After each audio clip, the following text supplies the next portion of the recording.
¿Alguna vez has sentido que hay algo más en las páginas de la Biblia? Profundiza con nosotros en cada episodio. Exploramos historias, revelaciones y lecciones prácticas que transforman tu vida. Estás escuchando Algo Más en la Biblia. Comenzamos. Normalmente cuando intentamos observar el universo o los grandes relatos, usamos un telescopio, ¿verdad? Queremos ver el panorama general, lo cósmico, el orden inmenso. Y el primer capítulo del libro del Génesis funciona exactamente así. Como una visión a vista de pájaro de la creación. Totalmente. Pero si queremos entender de qué estamos hechos realmente, o sea, la esencia misma de las relaciones humanas, tenemos que guardar el telescopio y sacar el microscopio. Y esa es la misión hoy. Hoy vamos a realizar un análisis detallado y minucioso, verdaderamente exhaustivo, de Génesis 2, específicamente del versículo 18 al 25. Y fíjate que este pasaje requiere precisamente ese enfoque microscópico. Lo que tenemos sobre la mesa es un trabajo teológico, lingüístico e histórico súper profundo que desmenuza el texto hebreo original casi que palabra por palabra. Literalmente bajo la lupa.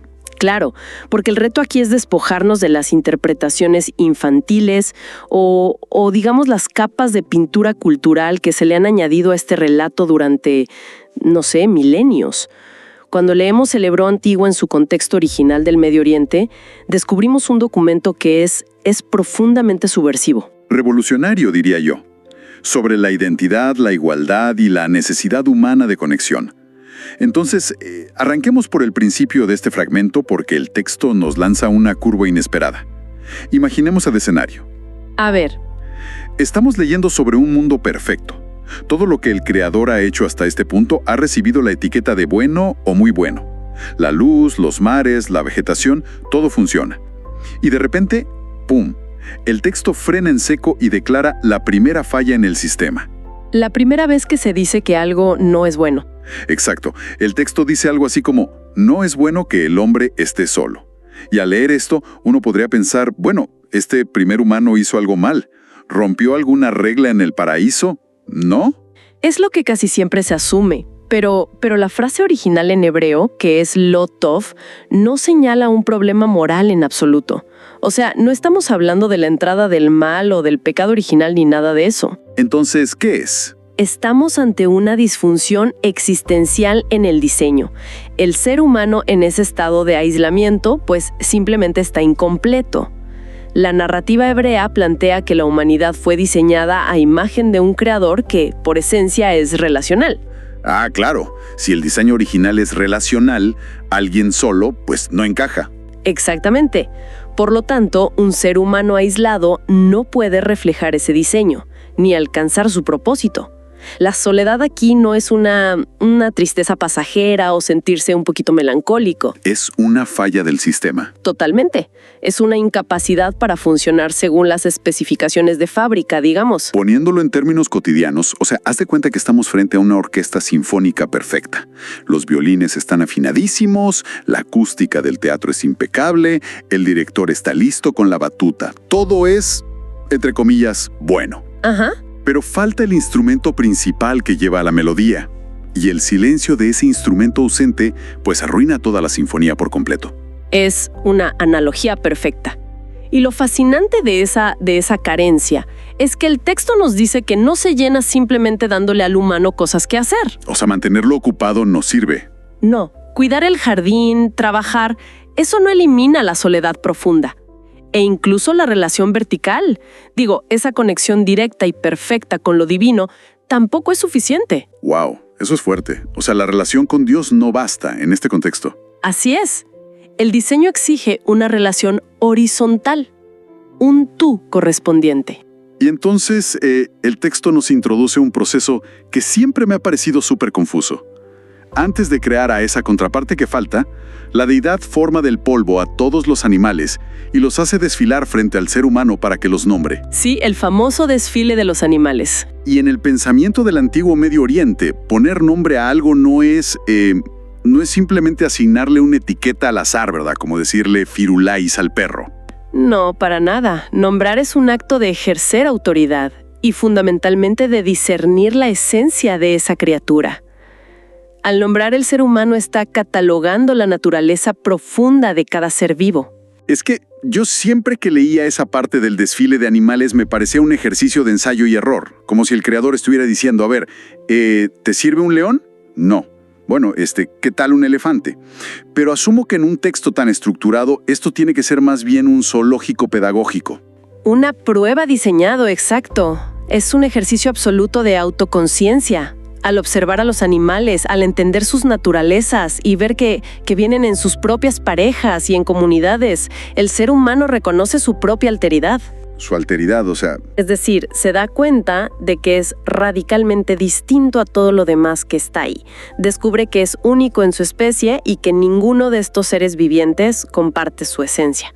La prueba está diseñada específicamente para eso. Para que sienta el peso de la soledad. Exacto. Para que el humano experimente el peso de su propia carencia antes de que se le presente la solución divina. Y es esa carencia, ese vacío insatisfecho, lo que nos lleva a la famosa solución. Y aquí es donde nuestro análisis tiene que volverse sumamente minucioso y detallado, porque entramos en el terreno de las traducciones que han literalmente cambiado la historia de la humanidad. Oh, sí. Las famosas traducciones. Tradicionalmente leemos que el creador decide hacerle al hombre una ayudante.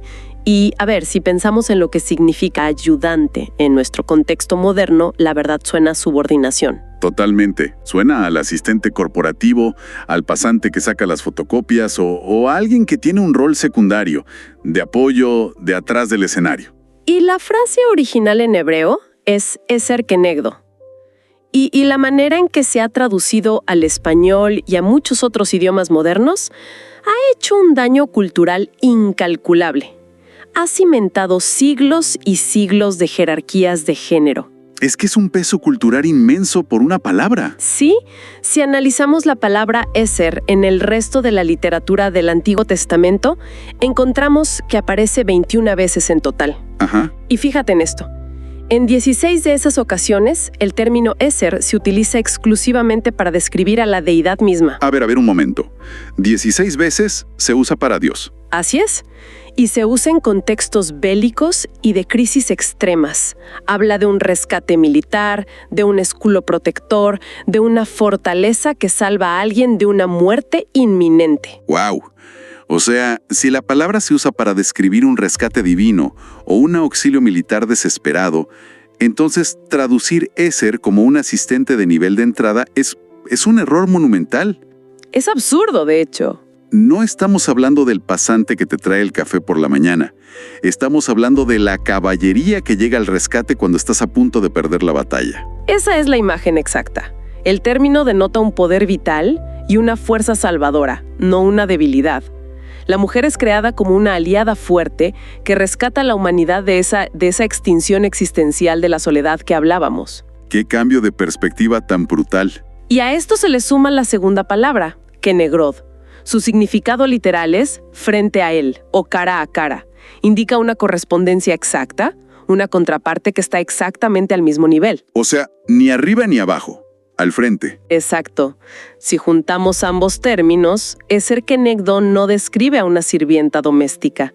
Describe a una socia de pleno derecho, una fuerza complementaria que comparte la misma esencia ontológica. El mismo nivel del ser. El mismo nivel del ser. Bueno, si la solución a la soledad requiere a alguien que sea exactamente de la misma esencia, que esté al mismo nivel, ontológico como mencionas, entonces el método de creación tiene que cambiar forzosamente. Claro, el barro ya no sirve. Exacto, los animales fueron formados del polvo igual que el primer ser humano. Pero si esta nueva aliada fuerte se hace del mismo barro del suelo, sería simplemente otra criatura externa más del zoológico, ¿no? ¿Cómo resuelve el texto antiguo este problema, digamos, de los materiales de construcción? Pues la narrativa recurre a lo que podríamos llamar un estado alterado. El texto hebreo utiliza la palabra tardemaj, que casi siempre se traduce como un sueño profundo. Ajá. Pero en la literatura bíblica, tardemaj no es ese sueñito que llega por cansancio al final del día después de trabajar. Es un trance, un letargo sobrenatural inducido muy similar a una anestesia profunda en un quirófano moderno. Lo cual tiene todo el sentido del mundo, porque si el creador va a realizar una especie de cirugía mayor para extraer material, pues el paciente necesita estar sedado por completo. Exacto. Pero supongo, conociendo cómo funcionan estos textos antiguos, que hay un motivo teológico mucho más profundo para este estado de coma inducido, más allá de simplemente no sentir dolor físico. Estás en lo correcto. La pasividad absoluta del ser humano original es el punto central aquí. Al estar en este estado de tardemá, el primer humano no tiene absolutamente ninguna participación intelectual, física o volitiva en la creación de la mujer. O sea, él no opina. Nada. No la diseña, no la solicita, no supervisa el proceso de obra. Y esto, si te fijas, desmantela desde el primerísimo momento cualquier reclamo patriarcal antiguo de que la mujer es un producto de la voluntad masculina. Claro, de que él la inventó o algo así. O de que el hombre tiene, no sé, derechos de autor sobre ella. Su creación es un acto soberano, independiente y exclusivo de la deidad. El hombre literalmente se durmió y cuando despertó, ella ya estaba ahí. Y entonces llegamos a la famosa cirugía, el mito que todos hemos escuchado desde la infancia, desde las clases de historia o religión, que a este ser humano dormido se le extrae una costilla. La famosa costilla. Sí, un pequeño huesito del tórax y que de ahí se moldea a la mujer. Pero las fuentes de nuestro análisis detallado de hoy indican que esta imagen es otra terrible, pero terrible distorsión del idioma original. Así es. La palabra hebrea en el centro de todo este debate es tsela. Y sí, en casi todas las traducciones modernas de Génesis aparece como costilla. Sin embargo, Y viene el pero. aquí viene. Si hacemos un rastreo verdaderamente exhaustivo de la palabra tsela en el resto de los textos antiguos de esa misma época, jamás, escúchalo bien, jamás se traduce como un hueso individual. ¿Ah, no? ¿Y qué significa entonces? Se utiliza en contextos arquitectónicos. Sirve para describir el lado o el flanco de una estructura grande. Por ejemplo, más adelante se habla del tsela del arca de Noé, refiriéndose a todo un costado entero de la embarcación. O del tsela del templo, para describir una pared lateral completa. O sea, espera, esa es una imagen radicalmente distinta. No estamos hablando de quitar una bujía del motor o una pequeña pieza de repuesto. La analogía es puramente arquitectónica. Es pura arquitectura monumental. Es como tener un edificio majestuoso, no sé, un palacio, y decidir cortarlo exactamente por la mitad, tomando un flanco entero con toda su estructura de carga para construir un ala completamente nueva que complemente a la original. Esa es la imagen que el autor hebreo tenía en mente. Y de hecho, esto se confirma porque el texto cambia los verbos que usa para describir esta creación. Ah, ¿sí? ¿Hay un cambio de verbos ahí? Sí, mira. El verbo utilizado en los versículos anteriores para la creación del hombre y de los animales a partir del polvo es yatzar. Yatzar. Que se traduce como formar o moldear. Evoca la imagen de un alfarero trabajando el barro de manera externa con sus manos. Pero para la mujer, el texto cambia deliberadamente al verbo banah. Banah, y eso es. Este verbo significa edificar o construir. Es el mismísimo término que se usaría para la edificación de una gran fortaleza, una ciudad amurallada o un altar. Hay un diseño estructural mucho más complejo implícito en la palabra banah. Se toma una mitad sustancial para edificar algo de igual o mayor majestuosidad. ¡Wow! Esto cambia por completo la metáfora visual que tenemos en la cabeza. Me hace pensar en lo que explicaban algunos comentarios antiguos sobre por qué se tomó del lado y no de otra parte. El famoso poema. Sí, exacto. Que no se tomó de la cabeza para que ella lo dominara, ni de los pies para que ella lo pisoteara. Se tomó del costado, debajo del brazo para ser protegida y cerca del corazón para ser amada y caminar a la par. Es una metáfora preciosa. Pero a ver, el hecho de dividir a un ser a la mitad tomando un flanco entero suena casi a mitología griega o a ciertas tradiciones místicas orientales. Pues no estás tan lejos, porque existe una tradición interpretativa muy antigua en el judaísmo rabínico. Está documentada en textos como el Midrash, que argumenta precisamente eso. ¿En serio? Sí. Sostiene que el primer ser humano descrito en el Génesis era originalmente una criatura andrógina. ¡Wow! un ser que contenía ambas naturalezas de forma íntegra, con dos lados completos. Y bajo esta lectura exegética, lo que ocurre durante el Tardemá, durante ese sueño profundo, es la separación quirúrgica de estos dos flancos. ¡Qué fascinante! O sea, ya sea que esto se tome de forma literal como historia o puramente simbólica como teología, el mensaje de los autores antiguos es inequívoco, ¿no? El hombre y la mujer comparten exactamente la misma sustancia originaria. Nadie es un derivado inferior del otro. Exactamente, nadie es un apéndice, ambos son lados integrales de una misma humanidad. Bueno, y entonces llegamos al clímax de toda esta secuencia espectacular. El paciente despierta de la anestesia, el Tardemac termina.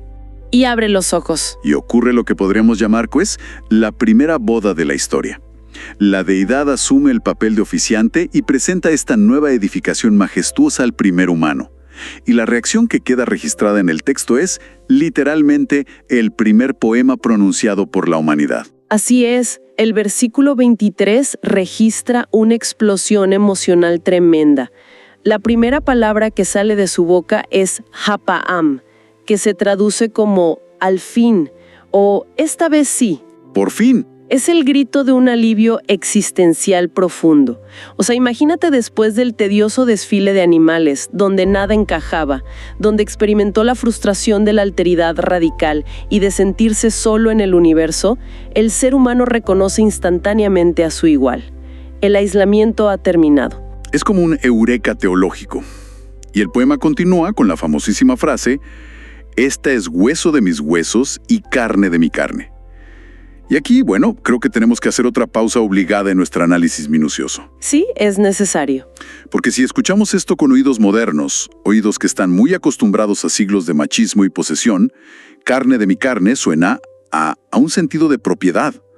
Suena a un tú me perteneces porque saliste de mí, ¿verdad? Claro, suena a título de propiedad, pero en el contexto de las culturas semíticas del antiguo Medio Oriente, decir eres hueso de mis huesos y carne de mi carne no tiene absolutamente nada que ver con la propiedad. Nada. Nada. Es una fórmula legal y pactual de parentesco. Ah, ok. Es la manera antigua de establecer un tratado de lealtad inquebrantable. Básicamente lo que él está diciendo significa nuestra identidad es compartida, somos de la misma familia y mi lealtad hacia ti es tan fuerte como si estuviéramos dentro de la misma piel. Es un pacto, no una factura de compra. Totalmente, y el texto hebreo remata esta idea con un juego de palabras fonético. A él se le llama Ish y a ella Isha. Lingüísticamente, hasta en las letras que los componen están entrelazados. Ish, Isha. ¡Qué increíble detalle! Y justo después de este poema fundacional, de esta declaración de lealtad absoluta, la narrativa nos lanza el versículo 24. Es el aforismo clásico que define el matrimonio a partir de ahí.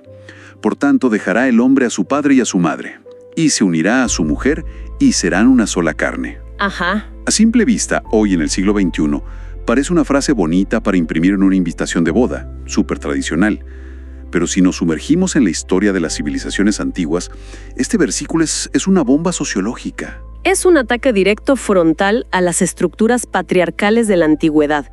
A ver, en el antiguo Medio Oriente, la norma social inquebrantable era la patrilocalidad. La patrilocalidad, o sea, vivir con el padre de él. La mujer era siempre quien debía abandonar su tribu, su clan y hasta los dioses de sus padres para ser asimilada por completo en la casa y la familia del esposo.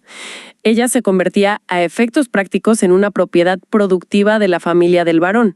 Las estructuras de poder de la época dependían de que el hombre jamás dejara su clan. Pero el texto de Génesis hace exactamente lo contrario.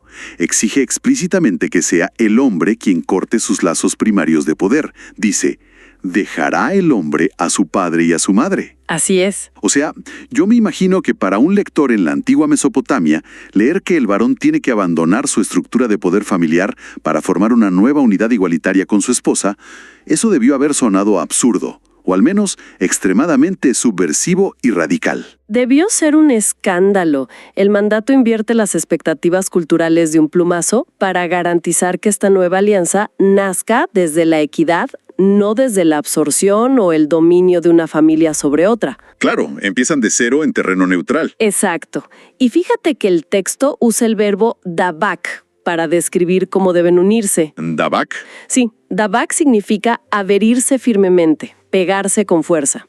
Es como un pegamento relacional que no se puede disolver sin dañar a ambas partes. Y el resultado de este dabak es convertirse en una sola carne. Esto va muchísimo más allá de la unión física. Habla de crear una entidad completamente nueva a nivel emocional, social y de propósito. Es interdependencia pura, donde las jerarquías de sangre del pasado quedan anuladas por completo. Me parece alucinante cómo un solo versículo desarma toda la estructura de poder de su época. Y bueno, este análisis tan detallado nos lleva ya al último versículo de nuestra exploración de hoy. Toda esta construcción meticulosa desemboca en una imagen final que encapsula el shalom, o sea, la paz perfecta y el orden ideal de este mundo antes de que ocurra cualquier tragedia posterior. El clímax del relato. Sí. El versículo 25 dice simplemente que ambos estaban desnudos y no sentían vergüenza. Y la palabra hebrea para esta desnudez es arumín. Es súper vital entender que aquí no se trata de un simple reporte anatómico o, no sé, meteorológico sobre la falta de ropa en el jardín. ¿No es porque hiciera calor? No. La ausencia de vergüenza es el indicador definitivo de una salud psicológica y emocional suprema. A ver, la vergüenza es un mecanismo complejo. Requiere que exista la culpa, el juicio, la necesidad de ocultar nuestros defectos y el terror paralizante a ser expuestos y rechazados por el otro. Claro, te tapas porque tienes miedo de que te vean como realmente eres. Exacto. Al decir que no había vergüenza, el texto declara que no había nada que esconder. Cero. Es una vulnerabilidad asombrosa, de verdad. Si nos ponemos a pensar en lo mucho que nos aterra la vulnerabilidad hoy en día a nosotros. Uy, muchísimo. Vivimos construyendo muros, gestionando nuestra imagen pública, usando filtros en redes sociales. Si buscáramos un equivalente moderno a esta desnudez sin vergüenza, creo que sería como entregarle a otra persona tu teléfono celular, pero completamente desbloqueado. ¡Uy, no! ¡Qué miedo! Sí, o sea, con acceso a todos tus mensajes privados, tus historiales de búsqueda, tus fotos, y no sentir ni un solo miligramo de ansiedad o miedo a ser juzgado. Es un nivel de confianza a nivel atómico. No hay máscaras. Es una imagen súper potente.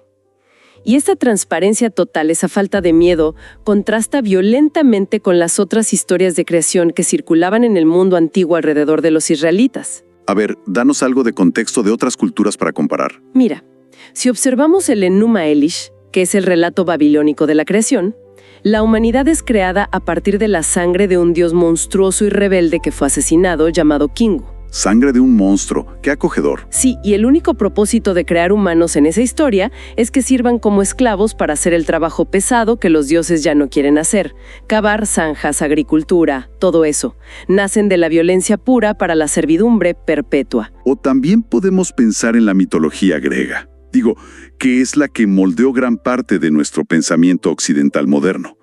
El mito de Pandora cuenta que la primera mujer fue literalmente un castigo de Zeus hacia los hombres por haber robado el fuego. Exactamente. Fue diseñada, según el mito, como un hermoso mal, un recipiente lleno de engaños y de tragedias, destinado exclusivamente a arruinar la vida pacífica de la humanidad masculina. Precisamente a eso voy. En esos relatos vecinos, la humanidad y muy específicamente la mujer son vistas como productos de la violencia, el castigo o la esclavitud económica. Son un mal necesario o un castigo divino. Pero en respuesta directa a todo eso, Génesis presenta una narrativa donde el ser humano es el pináculo de la creación y la mujer es el regalo supremo de la gracia divina creada en un acto de amor y de arquitectura cuidadosa para resolver la soledad existencial. Ese texto antiguo, este análisis que estamos haciendo, argumenta que el diseño original no incluye la jerarquía dominante, el sexismo, la explotación, ni esa vergüenza que nos paraliza. Todo es equidad. Todo eso, la jerarquía y el dominio, se presenta más adelante en Génesis 3 como productos de una ruptura traumática del diseño. Es una anomalía de la caída, no la intención de fábrica. Es un cambio de paradigma masivo cuando lo analizamos bajo el microscopio, como hemos hecho hoy. Entonces, para recapitular todo este intenso recorrido lingüístico histórico que hemos hecho, empezamos viendo que la soledad fue considerada la primera gran disfunción del universo, no un pecado. Así es. Luego descubrimos que Ezer no tiene absolutamente nada que ver con un pasante sirviente o un asistente menor, sino que es una fuerza militar vital, una aliada que llega al rescate. Nuestra caballería existencial. Exacto. Luego entendimos que Sela no es un huesito suelto, una costilla que sobra, sino un flanco arquitectónico que garantiza la equidad estructural de los dos. Y vimos cómo el verbo baná revela la construcción majestuosa de esta interdependencia humana. Una edificación en toda regla. Una que culmina en un matrimonio que, en su contexto, desafió el patriarcado antiguo al hacer que el hombre dejara su clan y estableció una confianza tan sólida que no dejaba lugar para la vergüenza. Yo creo que el texto nos grita que la necesidad de relacionarnos desde la igualdad más pura está incrustada profundamente en nuestro código fuente. Y yo diría que la conclusión ineludible de esta exégesis tan minuciosa es que la autonomía total no es el ideal humano. El mito del hombre que se hace a sí mismo no está aquí. El texto aboga por una interdependencia saludable donde la alteridad, el ser distinto, se celebra y la unidad se construye sobre un respeto mutuo y ontológico inquebrantable. Bueno, todo este análisis detallado nos deja con una reflexión final sumamente provocadora. Y creo que es algo excelente para que todos nos llevemos a casa y lo mastiquemos. A ver, cuéntame. Si fuimos diseñados esencialmente para esta interdependencia, para hacer equipo desde la igualdad absoluta y para experimentar una transparencia emocional sin vergüenza, ¿qué dice eso sobre nuestra realidad actual? Es una gran pregunta. Digo, hoy en día me parece que oscilamos violentamente entre dos extremos patológicos. Por un lado vemos un hiperindividualismo arrogante que nos hace gritar, no necesito a nadie, yo me basto a mí mismo, yo puedo solo. El mal de nuestro siglo. Sí. Y por el otro lado, caemos en una dependencia tóxica, donde exigimos que otras personas llenen vacíos emocionales inmensos y los terminan asfixiando. Nos vamos a los extremos. Totalmente. Y quizás, solo quizás, al haber desenterrado y limpiado las palabras de este texto milenario con nuestro microscopio de hoy, acabamos de encontrar la receta original y el antídoto preciso para la profunda epidemia de soledad que define a nuestra sociedad moderna. Me encanta esa conclusión. Es un análisis revelador que ojalá nos permita leer y vivir nuestras relaciones de una manera mucho más intencional y sobre todo libres de esos prejuicios antiguos que venimos arrastrando. Ha sido una exploración detallada, absolutamente fascinante. Muchas gracias por acompañarme a desempacar todo esto. Hasta nuestro próximo análisis a fondo. Envíenos sus sugerencias y comentarios a nuestro correo electrónico ministerio@jesusislife.net. Este programa es una producción de Jesus is Life.